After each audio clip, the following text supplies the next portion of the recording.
ખૂન કેસમાં આજીવન કેદની સજા પામેલો માધાપરનો આરોપી પપ્પુ ઉર્ફે મામદ ઇબલા કોલી રાજકોટની મધ્યસ્થ જેલમાંથી ફરલો રજાથી છૂટ્યો હતો. નિયત સમય સુધી હાજર ન થતાં તેને ફરાર જાહેર કરાયો હતો, જેને પશ્ચિમ કચ્છની પેરોલ ફરલો સ્કવોડે ઝડપી લીધો હતો. વર્ષ 2016ના હત્યા કેસના આરોપી પપ્પુ ઉર્ફે મામદ ઇબલા કોલી રહે માધાપર નવાવાસ નેતા થી કોર્ટે આજીવન કેદની સજા ફટકારી હતી.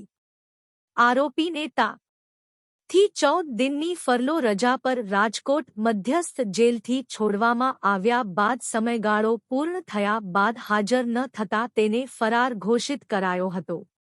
પશ્ચિમ કચ્છ પેરોલ ફરલો સ્કવોડના એક એસઆઈ હરિભાઈ બારોય તથા કો ધર્મેન્દ્રભાઈ રાવલને ખાનગી બાતમી મળતા 3 અલગ અલગ ટીમ બનાવી માધાપર અને પદ્ધર વિસ્તારમાં વોચ દરમિયાન કુકમાંજારથી નવા બનતા બાયપાસ રોડના પુલિયા પાસેથી ફરાર આરોપી પપ્પુ ઉર્ફે મામદને હસ્તગત કરી આગળની કાર્યવાહી માટે પદ્ધર પોલીસને સોંપવામાં આવ્યો છે.